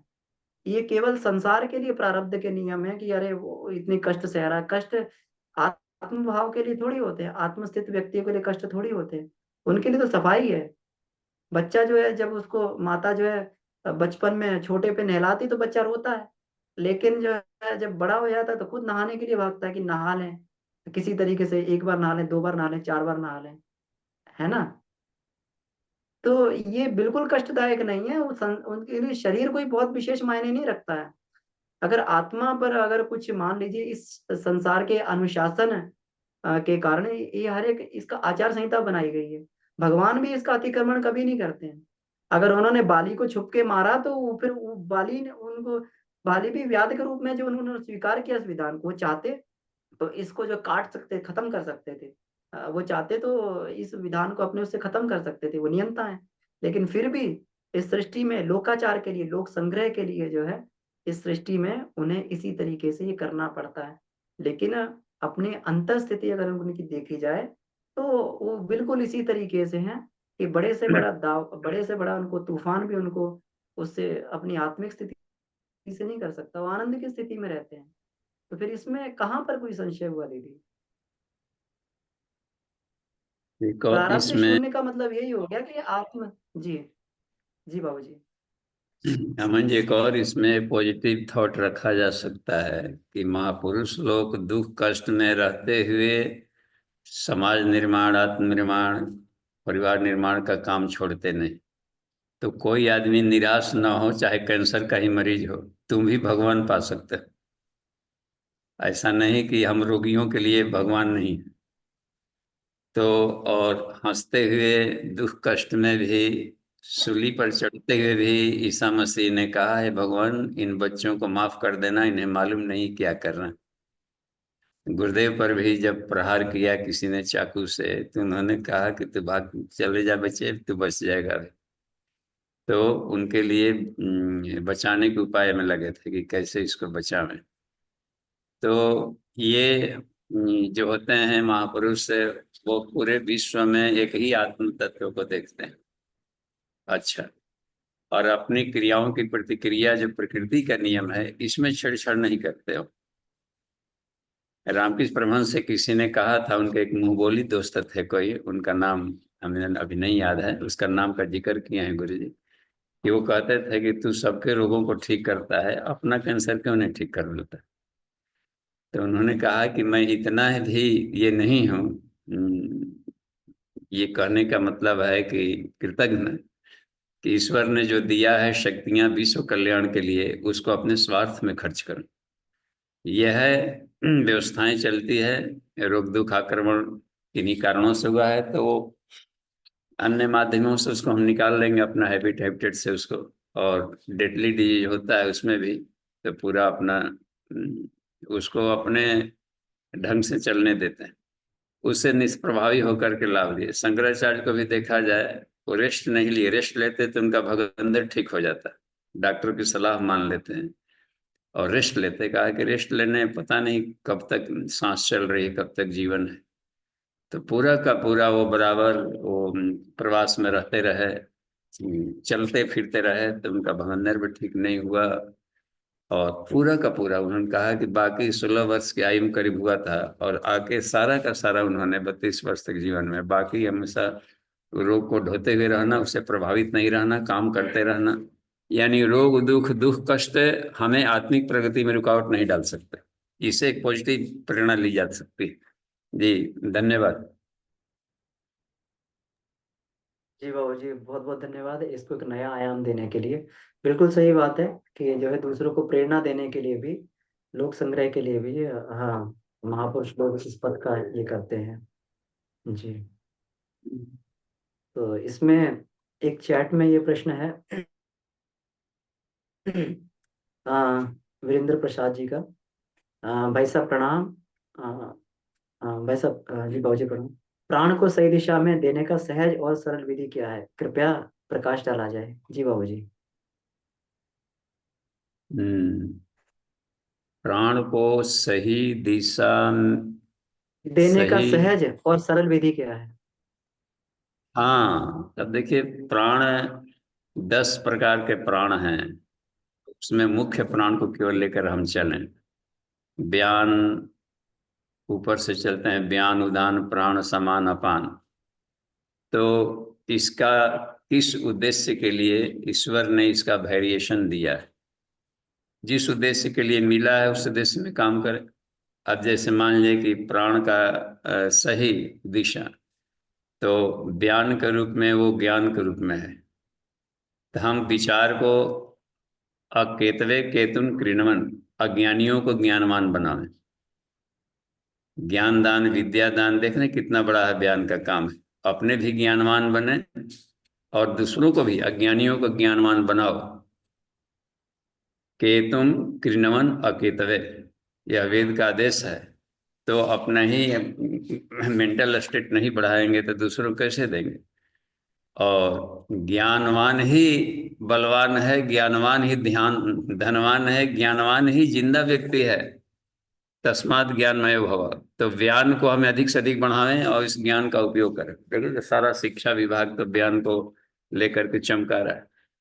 तो हम भी अपने आप को अहरह स्वाध्याय करके ज्ञान को बढ़ावें, और दूसरों को भी, घर में कोई भी व्यक्ति निरक्षर न रहे, संजीवनी विद्या को जाने अपने बारे में, तो इसको ज्ञान का विस्तार हो, प्रज्ञा का विस्तार हो, तो प्रज्ञा अभियान का विकास हो। इसके लिए सब देखिए ज्ञान का कितना बड़ा उपयोग चल रहा है, पूरे विश्व को लेकर हम चले तो पूरा विश्व में ज्ञान के माध्यम से सारी सृष्टि चलाई जा रही, तो ये ज्ञान का उपयोग हो रहा है।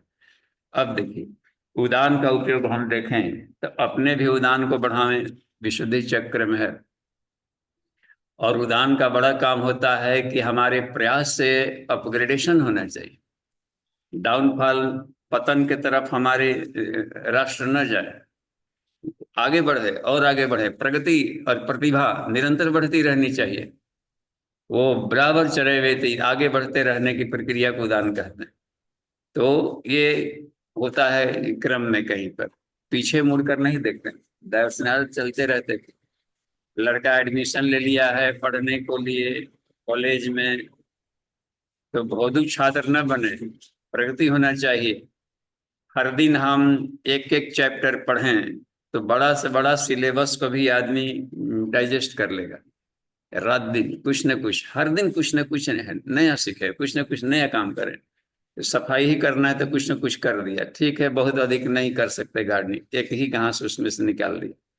तो ये देखना चाहिए कि पर डे हमारी प्रगति हो रही कि नहीं। साधना भी कर रहे हैं तो कुछ उपलब्धि है कि केवल वहीं पर कदम ताल केवल कर रहा है। रिजल्ट मिलना चाहिए, कुछ परिणाम देता है। उदाहरण के साथ में है ना देवदत्त, वो रिजल्ट देता है, परिणाम। तो परिणाम नहीं मिल रहा है तो हमें अपने उसको विचार करना चाहिए कि इतना दिन साधना करते हुआ उपलब्धि नहीं मिल रही, कहाँ लीक है, कहाँ दिक्कत है। तो इसका प्रयोग करें अपने में भी। और ये प्रगति हो रहा है, काम क्यों रुक गया जी? 4 साल के लिए पुल बनने का टारगेट था, इसी साल बनने का, 4 साल से पेंडिंग चल रहा है, कहाँ दिक्कत?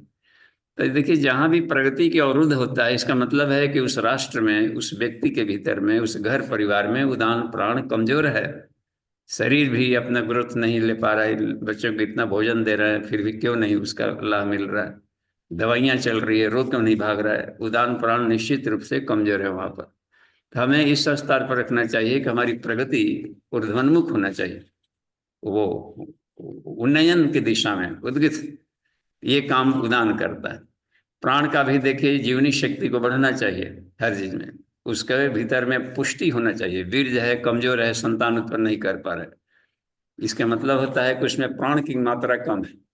ये बोल रहा है और मिलिट्री जाकर के इसमें बोल रहा है प्राण में, और वहां पर वाणी, उसमें वाक शक्ति पीछे मुड़ते चले नहीं होता है। कमांडिंग स्टेट होता है, उद्घोषक होते हैं जो करने वाले।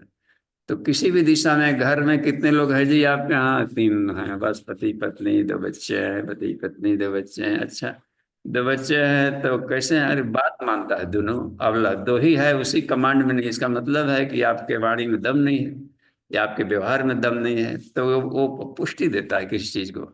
हमारे भीतर में वो एनर्जी होना चाहिए। आग, साधना में प्राण आ जाए तो कमाल हो जाए। जो शब्द को बार बार पढ़ना चाहिए इस लेख को गुरु जी का।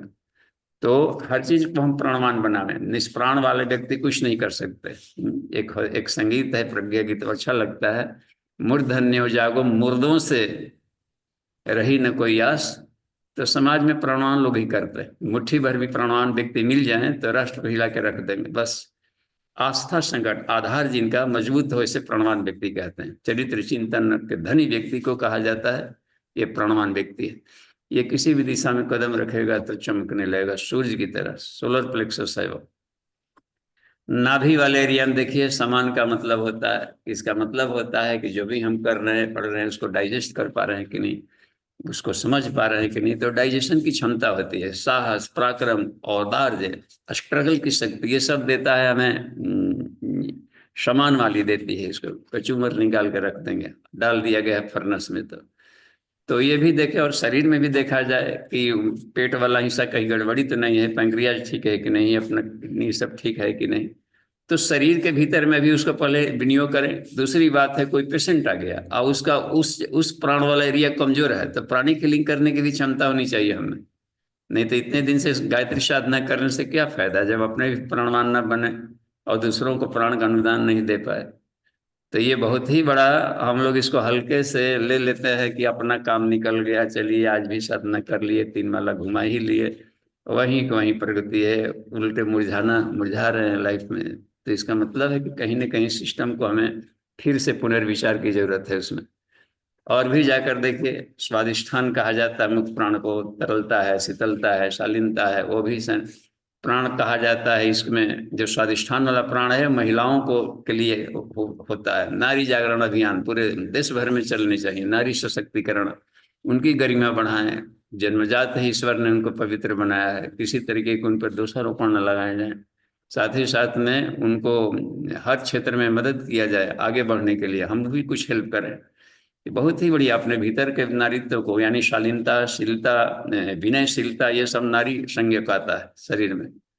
तो इन गुणों को हम बढ़ावें। भाव संवेदना के भी धनी बने, प्रखर प्रज्ञा केवल न रहे, सजल श्रद्धा भी रखें।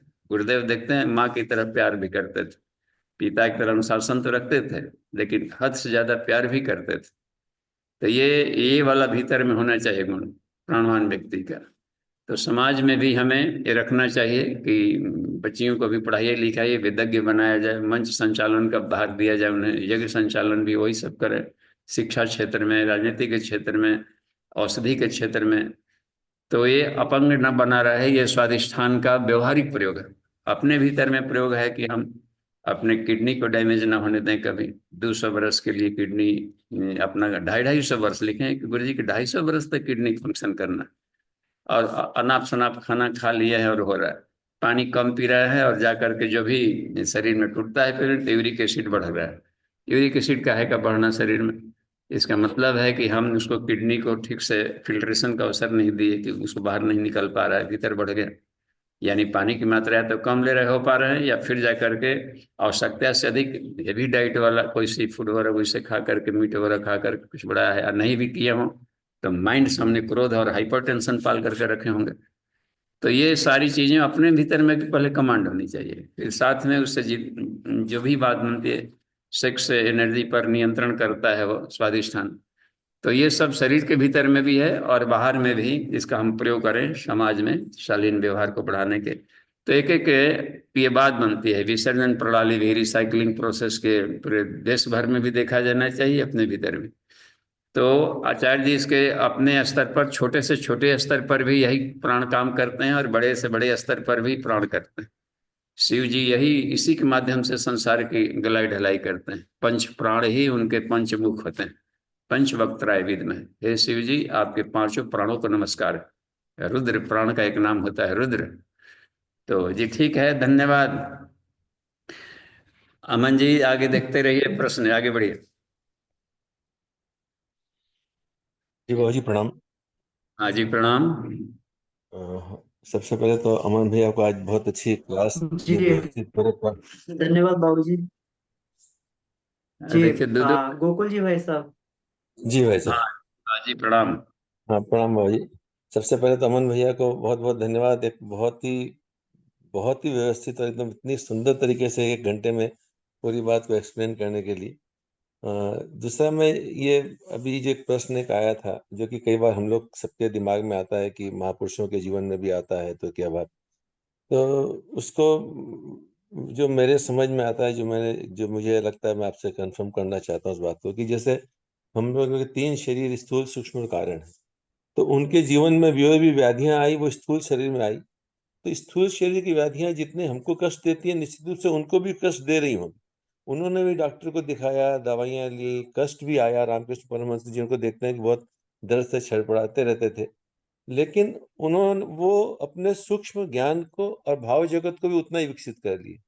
हम लोग अपने सूक्ष्म और भाव जगत को उतना विकसित नहीं कर पाते हैं, इसीलिए स्थूल जगत के शरीर बोध में ही हम ज्यादा पड़े रहते हैं। तो ये शायद ज्यादा कारण होता होगा हमको उसका अर्थ नहीं समझ पाने के लिए। अगर जिस पथ पर चल रहे हैं और धीरे धीरे अपना सूक्ष्म और भाव पक्ष को विकसित करेंगे, तो स्थूल की क्रियाएं हमारे लिए भी गौण होती चली जाएंगी। जी भाई साहब, बहुत बढ़िया, धन्यवाद। देखिए इसका प्रैक्टिकल भी हम अपने जीवन में किए। एक्सीडेंट, अब इससे भयंकर एक्सीडेंट हमको लगता है कि बहुत कम ही कहीं होता होगा। एक बार में, पहली बार में सारी पसलियां टूट गई थी कोडरमा घाट 87 वाले में पूरे, और टिबिया भी टूट चुका था अपना डाइने पर का, पूरा कचुमर उसमें। दूसरी वाली में दोनों ट्रैक्टर के चक्का चढ़े से बॉडी पर आए, लुगदी हो गए हैं, फिर भी हम बेहोश नहीं थे, कॉन्सेंट माइंड, चींटी काटने जैसा भी कष्ट नहीं हो रहा था अंत तक। तो उस हालत में शरीर भाव से अपने आप को बाहर निकाले। पहली बार वाले में भी देखा तो लगा कि किसी भी साधक का मन पर नियंत्रण हो तो शरीर के कष्टों भीष्म पितामह वाली साधना कोई बहुत बड़ी साधना नहीं है, सिर्फ मन पर नियंत्रण भरा है। तो उसमें, उस हालत में वो बात बन जाती थी। और सोहम भाव में रहने से शरीर के भीतर से न्यूरोट्रांसमीटर निकलते हैं बहुत तेजी से, एंडोजेंस निकलना शुरू हो जाते हैं, एंडोर्फिन्स वगैरह, जो कि पेन किलर का काम करते हैं हाईली। इसलिए हमने एक ऑपरेशन तो बिना थीन करवाया था, ढेर सारे ऑपरेशन हुए थे, लास्ट वाला ऑपरेशन हमने करवाया था बिना एनेस्थेसिया का, इस पर भी चेक करने के लिए। तो ये गुरुदेव ने हमें इस विद्या को बताई, हमने किया, उसको प्रैक्टिकल किया और अपने शरीर में भी देखा। तो त्रिविध दुख विधाता जो कहा गया है, इन्होंने महर्षि कपिल ने जो कहा कि त्रिविध दुख अत्यंत निवृत्ति अत्यंत पुरुषार्थ, वो सिर्फ ज्ञान के द्वारा होगा। तो ज्ञानान मुक्ति जो बात शब्द ने कही कि अशक्ति के चिपकाव को हटाना, तो वो एक बात हो जाती है। तो ये इसमें कोई बड़ी बात नहीं है। ये दुख का कारण होता है, फीलिंग का कारण, कि हम अपने को शरीर भाव में कितना रख रहे हैं, मन भाव में कितना रख रहे हैं, आत्म भाव में कितना रख रहे हैं, कितना कमांड हुआ उस पर। यही प्राणों पर नियंत्रण की जो बात आ रही है यहाँ पर। तो प्राणों पर जैसे जैसे नियंत्रण होता जाएगा तो हंसते हुए काम करते रहेंगे। यही नहीं, जिनको भी किया है साहस से ज्ञान के द्वारा, राष्ट्र की भक्ति रही है, हंसते हुए फांसी पर चढ़ना, चाहे खुदीराम बोस रहे हो, भगत सिंह, राम प्रसाद बिस्मिल वगैरह को देखिए, चेहरे पर कोई भी सिकन नहीं। पन्ना धाय का देखिए, त्याग देखिए, हाड़ा रानी का देखिए, हंसते हुए गर्दन काट करके दे देना।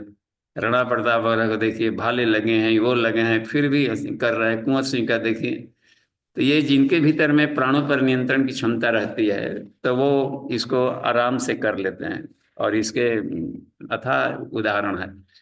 तो जी धन्यवाद। और रमन जी तो हम लोग के लिए हीरे मोती हैं, और इनका प्रैक्टिकल और शोध कार्य इनका, नितिन जी का, और भी जो आप लोग हैं सीनियर्स लोग, तो इससे बड़ा संतोष मिलता है कि गुरुदेव का अभियान फल फूल रहा है। और चाहते हैं कि कुछ बच्चे निकलें रिसर्च में, और ये बिल्कुल रिसर्च वाला फील्ड सुना न रहे, और इसी परंपरा हमारी गौण न हो जाए। ये ऋषि और मुनि दोनों मिलकर व्यवस्था संभालते हैं।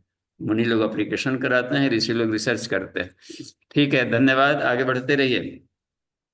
धन्यवाद बाबूजी, प्रणाम। धन्यवाद बाबूजी। धन्यवाद गोकुल जी भाई साहब। इसमें सुरेश जी का प्रश्न है कि प्रणाम भैया, त्रिकुटी का पॉइंट किस एनाटॉमिक पार्ट में है? त्रिकुटी में गायत्री का ध्यान करने के लिए बताया गया है, तो गायत्री के किस स्वरूप का ध्यान करना चाहिए जी? जी इसमें सुरेश जी इसको ऐसे समझें, त्रिकुटी तो साफ है कि बोलचाल की भाषा में तीन मुहान कहेंगे। रास्ते मिलता है ना, तीन रास्ते जहां पर मिलते हैं, तो तीन मुहान का रास्ता रखा जाता है। हम लोग के मस्तिष्क के भीतर में मिड ब्रेन एक शब्द होता है, और वह मिड ब्रेन आपको आ जाता है ये ब्रेन स्टेम। तो वहां पर देखिए, ऊपर वाला फोर ब्रेन भी है और नीचे हैंड ब्रेन भी है, बीच के वाला होता है मिड ब्रेन। तो तीन मुहान मिल रहे हैं, ऊपर वाला भी मिल रहा है सेरिब्रम वगैरह, ऊर्ध्व वाला, ऊपर वाला सुपर कॉन्शसनेस मिल रहा है, नीचे भी शरीर भाव वाला मिल रहा है, हैंड ब्रेन भी सब मिल रहे हैं, नीचे से वाला पार्ट, और बीच वाले में मिडिल है। ईश्वर जी प्रकृति का मिलन है वही। तो वहीं पर जहाँ आज्ञा चक्र का बनाया जाता है फोटो, कि बीच में पेडंकल को ही वहां पर ओम कह दिया गया है, और दोनों साइड में जो पेराइटल लोब्स बने हुए हैं, या एक तरफ पिनियल कह दीजिए, एक तरफ पिट्यूटरी कह दीजिए, तो यही दो उसके हंग छंग हैं। तो ये दोनों मिल करके, पिनियल पिट्यूटरी मिल करके वहां पर, तो बीच में यदि उस सेंटर पर हम गायत्री के सविता के ध्यान करें, गायत्री माने सविता, गायत्री मंत्र का देवता है सविता। सविता क्या है? परमात्मा है। परमात्मा को कैसे ध्यान करें? ब्रह्म सूर्य समम ज्योति, सूर्य के प्रकाश के रूप में करें। तो वह प्रकाश जिसमें जलन न हो, अथाह शांति हो, अथाह कुल, करोड़ों चंद्रमा मिला दे इतना कुल कुल प्रकाश दे रहा है, और करोड़ों सूर्य मिला दें इतनी उसमें तेजस्विता है। तो ऐसे एक आध्यात्मिक सूर्य की कल्पना किया जाए मस्तिष्क के मध्य में, और उससे निकलने वाली जो किरणें हैं ईश्वर के गुणों को, उसमें अशब्दम असत अस्पर्शम और रूपम अव्यम चयत होता है ना, अनादि अनंत शक्तियों से भरा हुआ, सारी शक्तियों से युक्त है, और इतना पवित्र, इतना शांत, और इतना एक दिव्यात्मक चेतना है कि उसमें यही मेरा स्वरूप है मूल।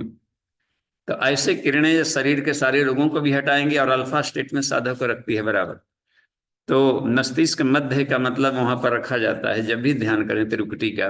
तो मिड ब्रेन देखिएगा, मिड ब्रेन खोज कर देखिएगा, मिल जाता है ब्रेन स्टेम में एक पार्ट। तो खास बिंदु पर नहीं, उस एरिया में रखा ध्यान किया जाए मस्तिष्क के मध्य में, तो चारों तरफ जाएगा, ऊपर भी नीचे भी, बाएं दाएं सब जगह लाभ दे लेता है।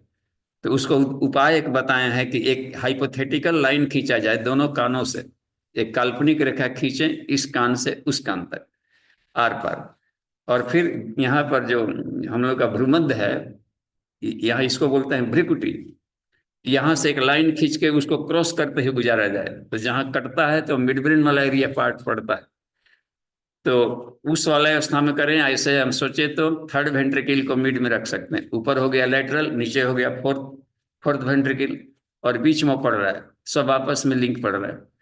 तो उस एरिया से सबको लाभ मिल जाता है। या फिर मस्तिष्क को आप आकाश मान लें, तो उसमें क्या पार्ट ऊर्जा, इसी आकाश में चिता आकाश में सूर्य की तरह चमकता हुआ देखें आत्मा को। क्योंकि पाठ पूजा करेंगे तो फिर अनपढ़ लोग और ये कम पढ़े लिखे लोगों को क्या मिड ब्रेन, क्या पिताजी की सब क्या पढ़ाने लगे, ये सब लोग को हम लोग कहाँ से जाने, किसान भाई हैं। और फोर ब्रेन कहाँ खोजें, मिड ब्रेन कहाँ खोजें। तो इसलिए बढ़िया है कि आकाश मान लीजिए बिल्कुल नीला आकाश है बस, और उसमें सूर्य की तरह अपनी आत्मा को चमकते हुए देखिए, तो बहुत बढ़िया है, सरल है, सहज है, सोहम भाव से। तो आकाश में मध्य बिंदु कहाँ है, पूरे ब्रह्मांड का सेंटर कहाँ है? तो सेंटर हर जगह है, परिधि कहीं नहीं बस।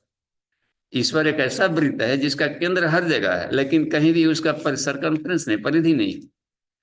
तो इसका मतलब ही कहा गया कि ईश्वर ओमनी प्रेजेंट है। जब ओमनी प्रेजेंट है तो हर जगह उतना ही केंद्र होगा। तो आपने जहां ध्यान कर ले नीला आकाश है, कहीं भी सूर्य की चमक देखिए। तो ठीक है, धन्यवाद। हाँ, आगे बढ़ जाइए। जी बाबू जी, तो अभी 3 मिनट का समय बचा है हमारे पास में, किन्हीं कोई हाँ प्रश्न हो या फिर? जी, तो अभी बाबू जी कोई प्रश्न तो नहीं है इसमें, कोई हैंड रेज भी नहीं है, तो थोड़ा सा आपसे निवेदन है कि इसमें थोड़ा सा और इसमें कुछ जोड़ा जाए। हाँ, तो ये देखा जाए। अच्छा, तो ये तो पहले क्लियर हो गई कि हमें ये ना मान लें कि रोग दुखों का आक्रमण हो रहा है तो ऊर्जा आपस में चलते फिरते तैरते रहती है। किसी ने गुरुदेव से कहा कि गुरुजी आप गायत्री साधक हैं तो आपके बाल काले क्यों नहीं हुए? गुरुजी से भी चित्र विचित्र लोग पूछ देते थे। आपको तो जुआ रहना चाहिए था, गायत्री में ताकत है, आप तो सारे। उन्होंने कहा कि प्रकृति से संत लोग छेड़छाड़ नहीं करते, और जो काम बूढ़ों से होना है तो बाकी लोग समझते हैं कि बुढ़ापा बेकार चीज है। तो हमको ये भी साबित करना है कि बुढ़ापा गोल्डन एज होता है। यही कैसे है प्रज्ञा अवतार की लीला, जो बुढ़ापे में शुरू हुई है, पूरी देखिए पूरा का पूरा उन्होंने संसार को हिला के रख दिया। और जब चलते थे 80 वर्ष की आयु में गुरुदेव, तो हम लोग वहां पर थे चांदीगंज में, तो एक दिन देखे कि वो बहुत तेजी से जिस धर्मदंड हाथ में लिए हुए और गोल गोल नचाते हुए इतना तेजी से निकले कि हम तो सामने ही टेबल पर मंत्र ये कर रहे थे, पत्र लेखन का वाला डिपार्टमेंट। तो देखे कर गुरुदेव गए, नहीं गुरु जी कैसे जाएंगे, ऊपर रहते, उन्हीं जैसा चेहरा दिखा था। इतनी तेजी से निकल गए थे जैसे कि कोई बहुत ही युवा व्यक्ति। और जब चलते थे तो युवाओं को दौड़ना पड़ता था, इतना उसमें था, स्फूर्ति थी बात। वो जा रहे थे उस दिन, भारत माता के मंदिर की प्राण प्रतिष्ठा थी शायद उसी में, और देख लिया था दिव्यानंद जी ने, तो पीछे लग गए थे। तो वो एक, एक बात ही कहने का मतलब का स्फूर्ति अंत तक, और 18 घंटा काम करना ही साधारण बात है। बोले थे कि इस उम्र में भी हम 18 घंटा काम करते हैं। तो जुआ के बाहर के खोल को ना देखा जाए, भीतर की प्राण ऊर्जा को हमें देखना चाहिए कि कौन कितना है, जुआ है क्या है। जिसको उमंग मर गई वो बुढ़ा गया, किसी भी उम्र में। उमंग जिंदा है राष्ट्र हित के लिए, समाज के लिए कुछ करने का, तो जुआ है, जुआ रहेगा, आगे भी जुआ रहेगा।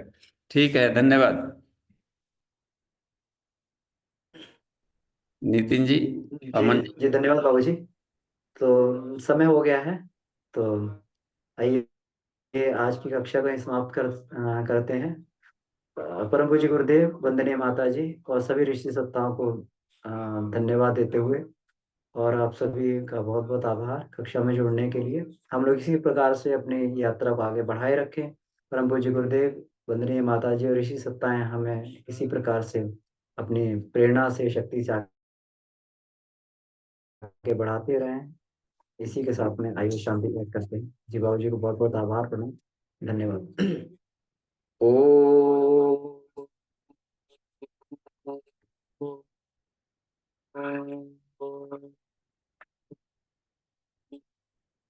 शांति शांति शांति।